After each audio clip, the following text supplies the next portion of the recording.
Hey guys, welcome to Wrestling Days and welcome to today's unseen video. There's only one story that everyone's talking about, broke about 4 hours ago.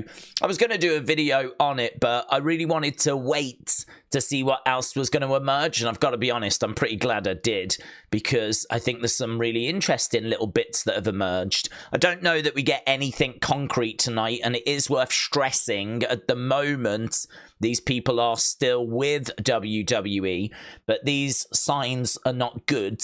This is coming from PWN, who have really kind of become a very reliable source, and so they've got a few bits right in the past. I think one of them was to do with the women's mid-card titles that then Sean Ross Sapp, Dave Meltzer looked into, and they got told, yes, we are looking into women's mid-card titles, but it was PWN that reported that first, and they've done it again.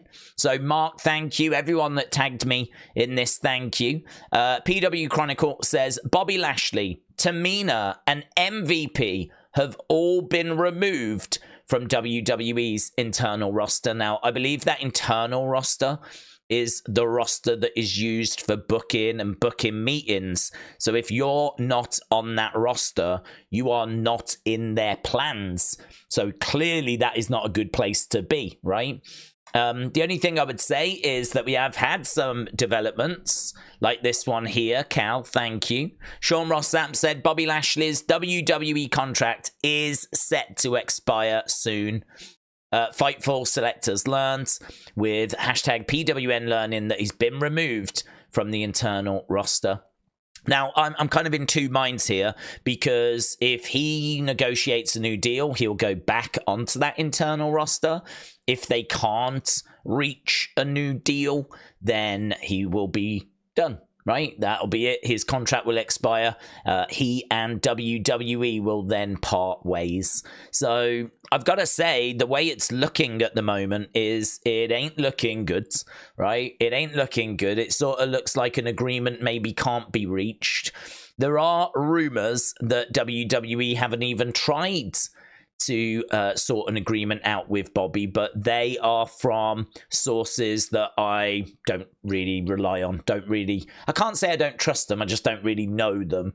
So you know what these Chinese whispers are like, so I don't know that you can put too much stock into that. But yeah, I think, look, Sean's saying that his contract's about to expire. He's been removed from the internal roster. We're going to have to keep an eye on this situation, because very soon we could be saying goodbye to Bobby Lashley in WWE, and MVP and Tamina, who seemingly all find themselves in similar boats. So over on Fightful Select, there's more details, right? I've got that information here. Doesn't really go into much more details other than Lashley has been out of action for a few months. Apparently he does plan on continuing wrestling if there is no extension reached with WWE. He's not been factored into creative plans, and they're saying that there's no more information really than that. He may be tempted to go back to MMA. That would be an option for him as well, but at the moment it looks like he would look to continue wrestling. So obviously that massively opens the door for AEW, who I think would be interested, because Bobby brings credibility, he brings experience, he brings quite a bit to the table, you know. He might not be the most exciting wrestler in the ring, but he's a steady hand, and he's someone that is legit, is big. You don't get guys of this size coming along really that often. So yeah, I'm sure he would be of interest to AEW, but I think we've got a few bridges to cross till we kind of get to that conversation.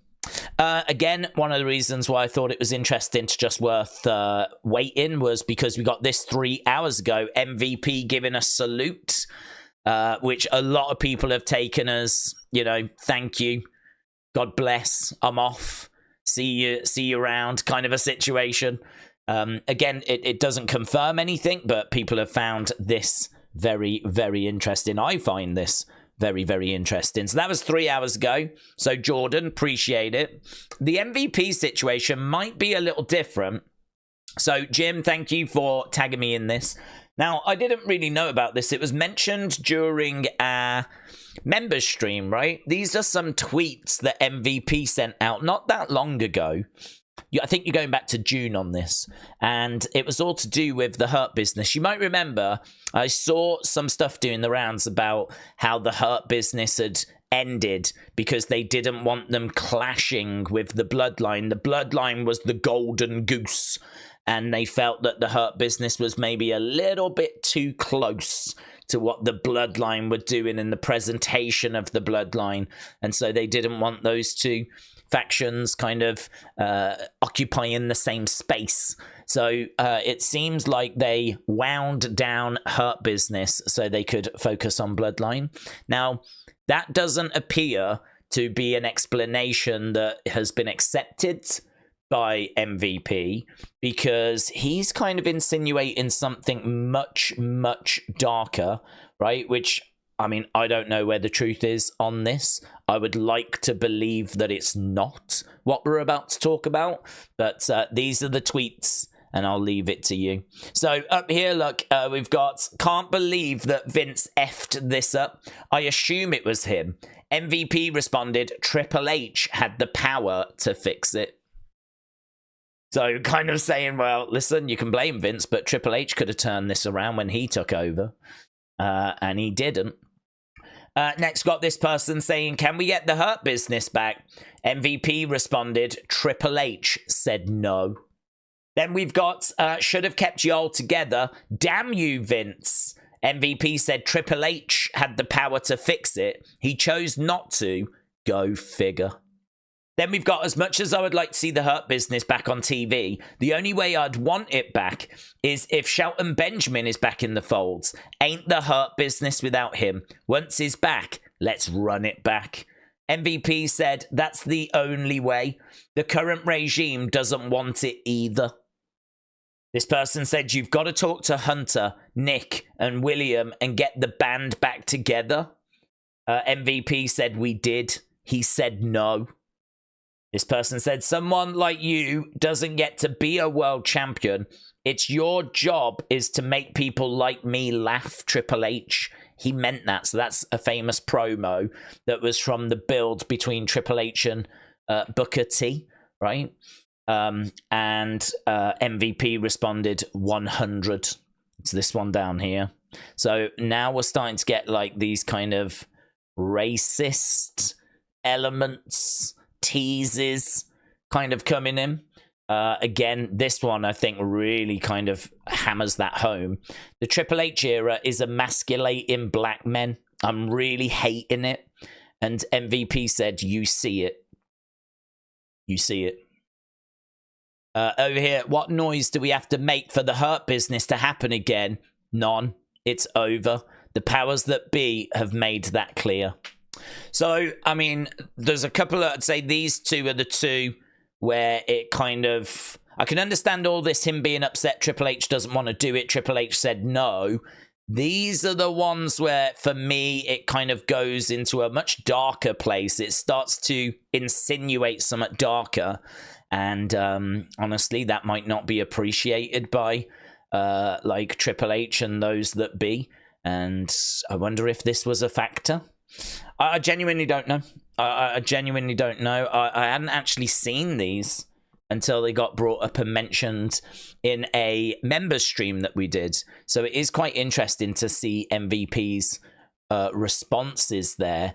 And now, obviously, the news that he's been removed from the internal roster, add in the fact we haven't seen him in ages.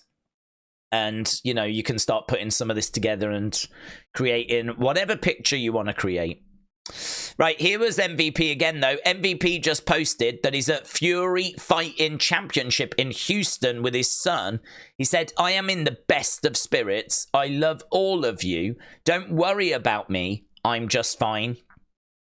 Alex, who is someone that has worked with like TalkSport and lots of outlets, he said, I could see Bobby Lashley competing at the PFL or something. Last time we spoke, he still very much had the bug for MMA or boxing. Imagine him in like influencer boxing. I can imagine there is a payday for him.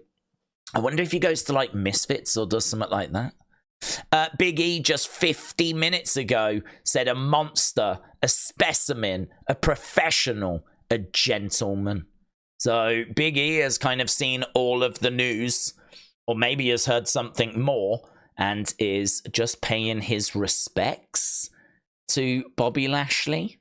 So as I said, the MVP thing I think is quite interesting. That might be a separate thing from what's happening with Bobby. Bobby might just be his contract, sort of, they've decided to not renew. No word on Tamina and what's happening there.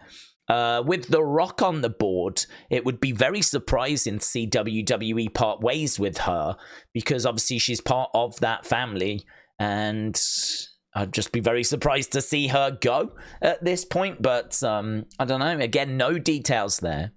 And here's Dijak. Look, Donovan Dijak said, as someone who got to work very closely with the Hurt Business, every single one of them is outstandingly talented and wonderful human beings as well. That was just 10 minutes ago from Dijak. So that's, I mean, that is everything. That's everything I've seen. That's the full conversation, the full situation, everything that we know so far.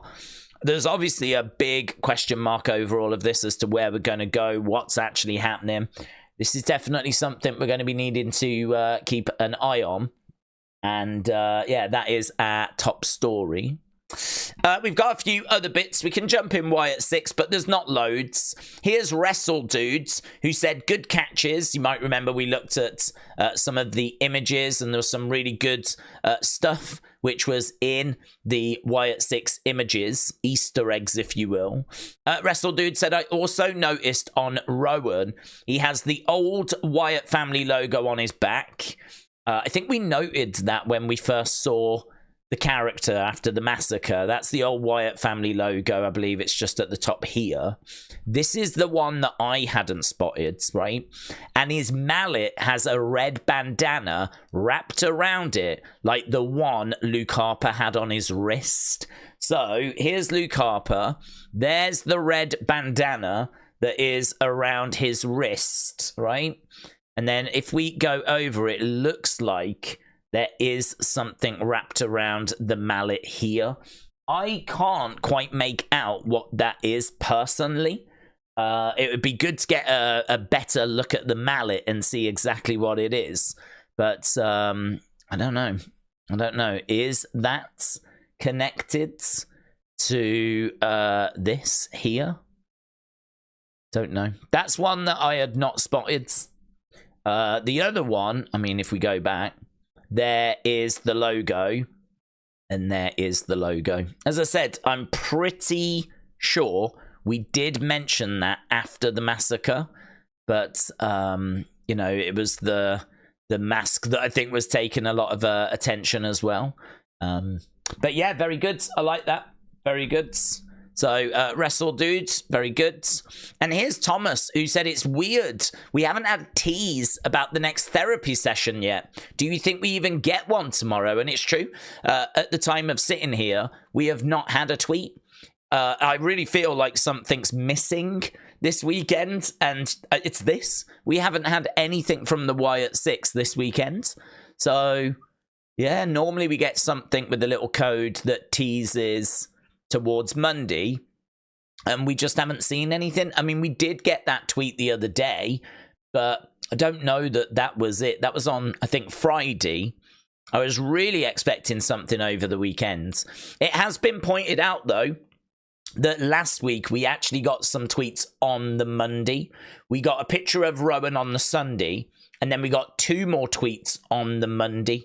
I wonder if this week they're just going to wait for Monday before sending something else out. So we'll have to keep our eyes peeled on that as well. But at the moment, we don't have anything to kind of get our teeth into. Right, here we've got Psycho Sid. He said he thinks there's a better chance of him going in the Hall of Fame now that Vince has gone. Apparently Vince was not a big fan of his. And so now Vince has gone, he's hoping that he can get into the Hall of Fame. There should be a video that goes up onto our second channel tomorrow, which is all about who you would like to see go into the Hall of Fame. I do put these questions out on my Twitter account, and so we do opinion videos every day. We put one up earlier, which was all about what was the biggest botch of 2024 so far. I thought that was really fun. And then before that, we did one about what wrestlers need a new gimmick, need a new character. I thought that was good as well. So I think we're doing some really good stuff on the second channel, and later today there should be one based on who should go in the Hall of Fame. Here is Sportskeeda. So they're saying, or reporting, an exclusive with Bill Apter. The Hardy Boys have said in wrestling, never say never. And I'll say that the NXT tag titles are not on our list of titles that we've won. So we are interested in that. I think this is really clever by the Hardys, because I think they know that WWE probably have moved on from the Hardys. I don't think WWE would necessarily look to bring them in on the main roster to go after titles, but at the NXT level, that's quite interesting, because NXT always needs that little extra help, that little extra star power. And so if these guys are interested in the NXT tag titles, and you know, Sean can make it work to bring these guys in, that would inject some excitement into NXT. That would inject some excitement into the NXT tag division. It would bring some massive legends. One of the greatest tag teams in WWE history would then come into NXT and go after those. I mean, I could see this happening. And certainly with the relationship WWE has with TNA and everything, like, this seems like a no-brainer, really. So I thought that was pretty big.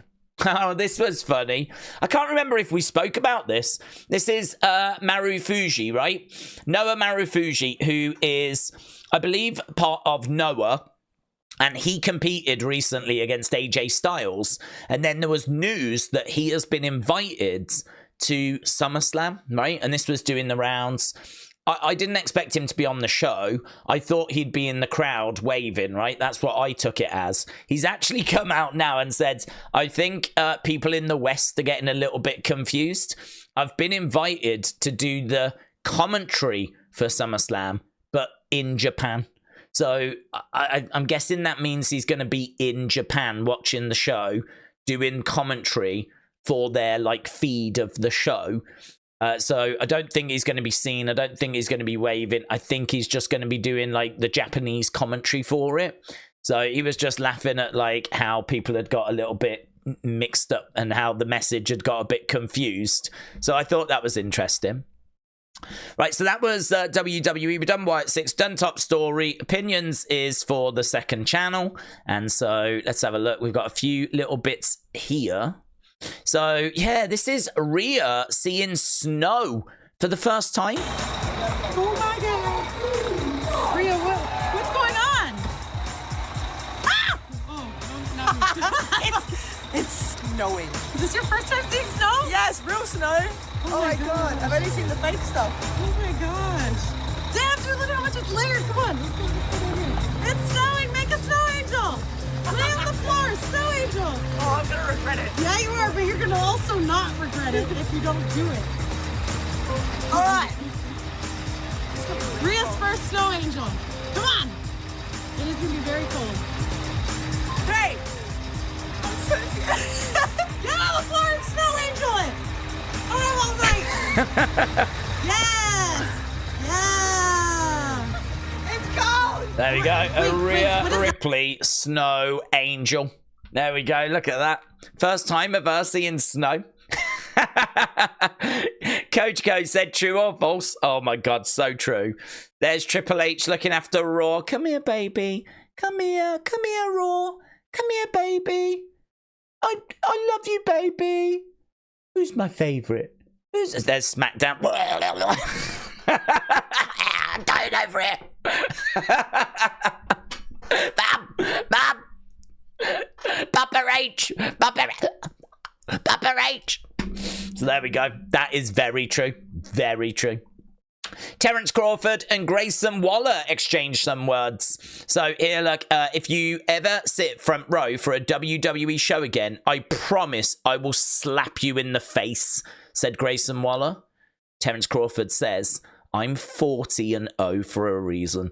If you ever slap me, I would become 41-0. It wouldn't end well for you, little man. He is regarded as maybe the greatest boxer in the world right now, Terence Crawford. So I don't know if we're setting something up there. That would be interesting. I don't think we are. He's got a fight coming up, hasn't he? So I don't think we're setting anything up for after. I think SummerSlam and his fight are actually on the same night, unfortunately. I'd watch it otherwise. Batista is planning on throwing a Batista bomb Easter egg in all his movies. Apparently, he's been doing this in each of his films. He tries to do a Batista bomb. It's just a little reference, a little Easter egg for the wrestling fans. That is so cool. I really love that. I love the fact he's not forgot about us, even though we've sort of forgot about him. And the whole him going in the Hall of Fame thing, which still hasn't happened. So, yeah, Batista. Respect. Oh, this was interesting. This goes for 2 minutes. We'll only watch, like, the first 50-odd seconds. This is basically Drew trying to stop Jey from yeeting. Jey does it anyway. The crowd respond, and so Drew throws a hissy fit. But actually, he doesn't. He pouts in the corner. And there's a woman loving this.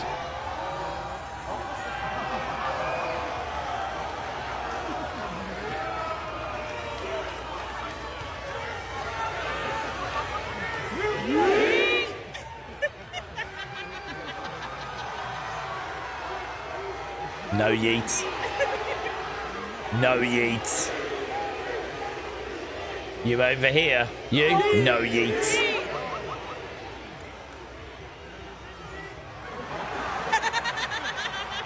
Sad, pouting Drew McIntyre in the corner. Who thought we would see that? This is the kind of stuff that goes down on, like, house shows. It goes to, like, 2 minutes 20. And, like, they just keep going back and forth. I mean, what I'll do is I will retweet this out. I will retweet this and you can check it out. Someone tagged me in it, actually. I want to give credit where it's due.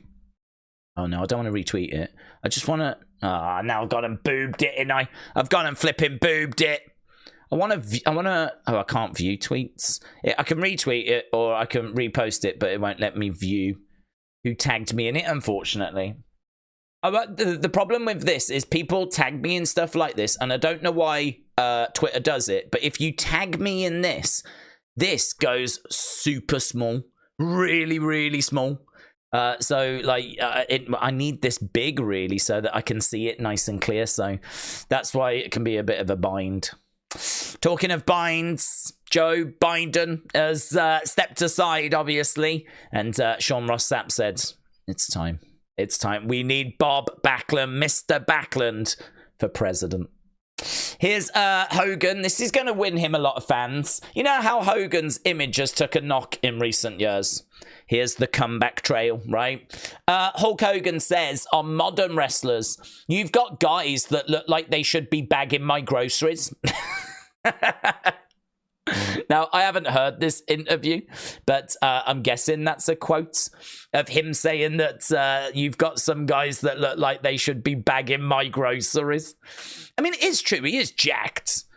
And I do miss that kind of era where everyone was just absolutely huge. But, you know, equally, they were all on steroids and a lot of them are dead now. So I kind of feel like we're probably in a better place from a health point of view. So... But there we go. Hogan winning more fans over. Target exclusive WWE Funko Undertaker. Look how cool this is. He doesn't have the hat on or anything. He's just got these, like, I love the arms out and everything. I love that. I think that looks really great. Target exclusive. Well, so, you know, these ones stand a better chance of kind of holding their value than the ones that are just absolutely everywhere. So I like that. It's cool. And here's 90s WWE. By God, it's Bernie Sanders. Bernie Sanders is cashing in his Money in the Bank briefcase. Biden stepping aside, or he's going to see out his term, isn't he? And then he's not going to go for the next presidential campaign. Here's Bernie. Bernie's coming in with the Money in the Bank briefcase. And then if we look at other... here we go. Look, just one item in here. AJ Lee and Amy Garcia break down their upcoming comic book called Day of the Dead Girl, right? Okay, so exciting news. Our first original comic book, Day of the Dead Girl, hits shelves this fall. It is a horror story about a supernatural serial killer. And the backdrop is Day of the Dead with ghosts and witches and magic and possible burning at the stake. Art by Belen Culebras. Colors by Dervla Kelly. We really hope this magical murder mystery gives you nightmares. Death is never the end of the story. There we go. So a new comic book on the way, which is partly created by AJ Lee and Amy Garcia. So keep your eyes out for that if you're into your comic books. And that is Unseen. So appreciate the support. Thanks a lot for watching. We're obviously going to be back tomorrow with another, well, I don't know what we're back with. We're definitely back with another Raw stream, and then likely a Wyatt Sicks video after, because we should get some development there. So thanks a lot for watching. Appreciate the support. I'll see you next time. Bye for now.